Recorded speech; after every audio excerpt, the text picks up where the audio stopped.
নমস্কাৰ মৰমৰ ছাত্ৰ-ছাত্ৰীসকল তোমালোক সকলোকে ষ্টাডি কৰ্ণাৰ আসামৰ আন এটা ভিডিঅ'লৈ স্বাগতম জনাইছোঁ আজিৰ এই ভিডিঅ'টিত লৈ আহিছোঁ কামৰূপ ৰুৰেল ডিষ্ট্ৰিক্টৰ হৈ যোৱা ক্লাছ 10ৰ প্ৰি বোৰ্ড এক্সামিনেশ্যন 2023 ইয়াৰৰ ইংলিছৰ কুৱেশ্যন পেপাৰখন তো যদিহে তুমি এই চেনেলটোলৈ পোনপ্ৰথমবাৰৰ পৰা আহিছা তেনেহ'লে চেনেলটো ছাবস্ক্ৰাইব কৰি ল'বা আৰু কাষতে থকা বেল আইকনটো প্ৰেছ কৰি দিবা যাতে এনে ধৰণৰ ভিডিঅ'সমূহৰ নটিফিকেশ্যন সময়মতে পোৱা তেন্তে আগবাঢ়িছোঁ আজিৰ ইংলিছৰ কুৱেশ্যন পেপাৰখনলৈ আৰু ইয়াতে তোমালোকে দেখা পাইছা কামৰূপ ডিষ্ট্ৰিক্টৰ যিখন প্ৰি বোৰ্ড এক্সামিনেশ্যনৰ ইংলিছৰ কুৱেশ্যন পেপাৰ সেইখনত ফুল মাৰ্ক 70 দিছে ইয়াতে কুৱেশ্যন নম্বৰ 1ত আছে what did Lencho write on the envelope of his letter লেন্সোৱে তেখেতৰ যিখন চিঠি আছিলে সেই চিঠিখনৰ খামটোত কি লিখিছিলে what according to Mandela is man's goodness Mandela অনুসৰি মেনছ গুডনেছ কি হয় Who was the first chief of the Indian Army? Indian Army প্ৰথমজন chief কোন আছিল?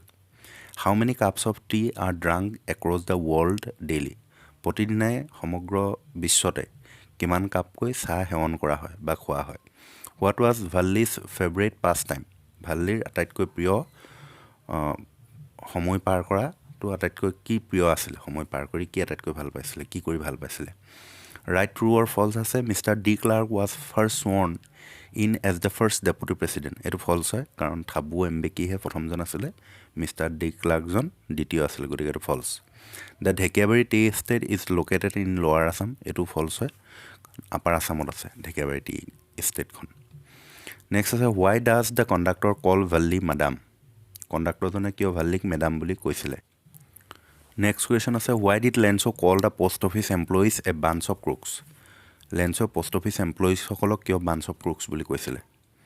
The oppressed and the oppressor alike are robbed of their humanity.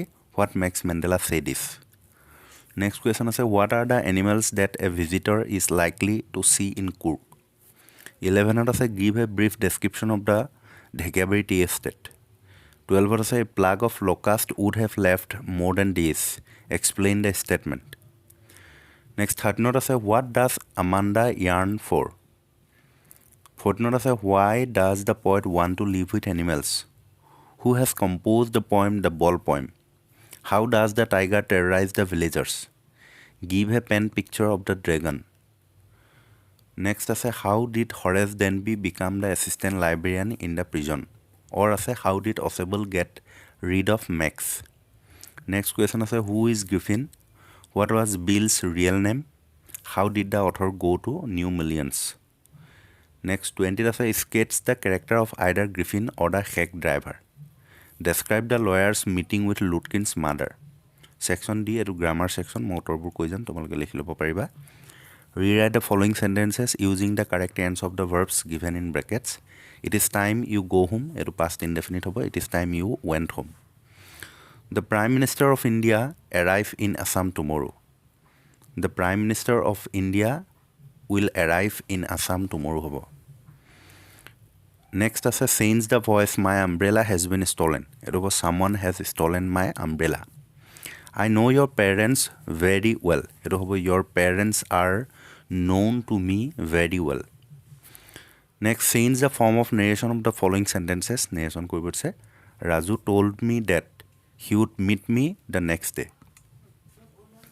Etu indirect narration ot ase direct ole anibo lage gotike hobo Raju said to me comma urdhwa comma diba tar pisot likhiba I shall meet you tomorrow ba I will meet you tomorrow taba invert comma close koi full stop di diba The girl said to me please give me a pen etu direct narration ot ase aru imperative sentence or hoy jehetu please ase gotike the girl requested me hobo thik ase the girl requested me to give her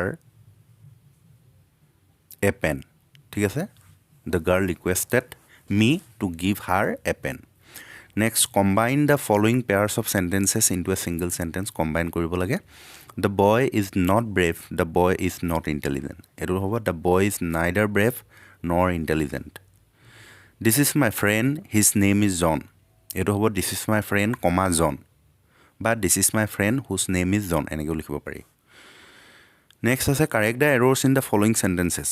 Bhul hoy ase huddho koribo lage. She prefers tea than coffee. Prefer logot then nahe tu ahibo. She prefers tea to coffee hobo. I have visited Delhi last year. Last year আছে গতিকে past indefinite হ'ব, have to কাটি দিলেই হ'ল. I visited Delhi last year হ'ব.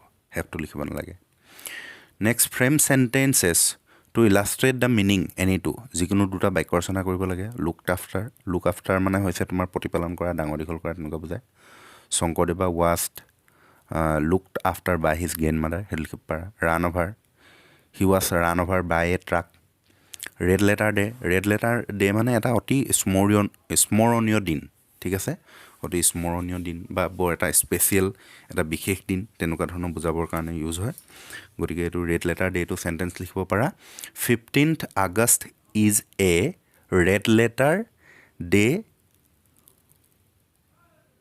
for Indians. তেনেকৈ লিখিব পাৰা বা এইটো এনেকৈ লিখিব পাৰা. 15th August is a red letter day in the history of India. ঠিক আছে? নেক্সট আছে ডিল ইন মানে ব্যৱসায় কৰা. He deals in tea. Next translate into English any three. যিকোনো তিনিটা ট্ৰান্সলেট কৰিব লাগে. ছোৱালীজনী অংকত দুৰ্বল. এইটো হ'ব the girl is weak in mathematics. Rabi আৰু হৰি দুয়ো অন্তৰংগ বন্ধু. এইটো হ'ব both Rabi and Hari are intimate friends. বা এইটো ক্লজো লিখিব পাৰি দেই. Both Rabi and Hari are close friends. Next আছে বৰষুণ শস্যৰ বাবে বৰ প্ৰয়োজনীয়. The rain is very essential for crops. আজি মানুহজন আহিব পাৰে. দ্য মেন মে কাম টুডে. নেক্সট আছে সিহঁতৰ কোনেও মিছা নকয়. নান অফ ডেম টেলছ এ লাই. এনেকৈ হ'ব. নেক্সট এইটো ছাবষ্টেঞ্চ লিখিব দিছে. যিসকলে ছাবষ্টেঞ্চ লিখা সেইসকলে চাই ল'বা এইটো. তাৰপিছত নেক্সট 28ত কি আছে চোৱা. ৰাইট এন এছে on any one of the following topics. যিকোনো এটা টপিকৰ ওপৰত এছে লিখিব লাগে. Physical exercise, A book you admirer আৰু দ্য বেটল অফ চৰাইঘাট. ঠিক আছে? আৰু ইয়াতে পইণ্টছবোৰ দি থোৱা আছে. নেক্সট আছে ষ্টৰি লিখিব দিছে. ইয়াতে কিছুমান আউটলাইন দিয়া আছে. আউটলাইনবোৰ পঢ়ি লৈ পিনে প্ৰথমে এটা টাইটেল, তাৰপিছত ষ্টৰিটো সজাই লিখি লৈ তাৰপিছত মৰেল দি সামৰণি মাৰিব লাগে. নেক্সট কি আছে চোৱা. Write a letter to the editor of a local English newspaper about frequent load shedding in the evening in your locality. Report আছে. Write a report for a local daily on the basis of the information given below' celebration of teachers' day. ইয়াতে বাকী তথ্যবোৰ আছে, তোমালোকে চাই ল'বা আৰু ৰিপৰ্টটো লিখিবলৈ চেষ্টা কৰিবা. নেক্সট পেছেজ আছে. Read the following 2 passages carefully and answer the questions that follow'. দুটা পেছেজ. এইটো প্ৰথম পেছেজটো seen passage.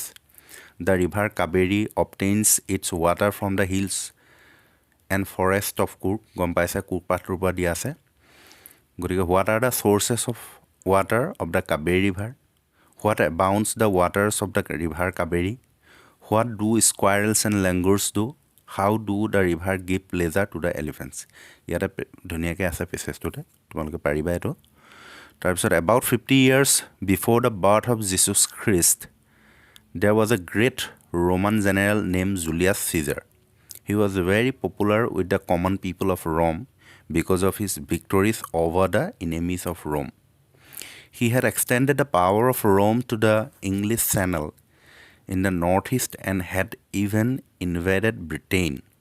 In the west, he subdued Egypt and made it a part of the state of Rome.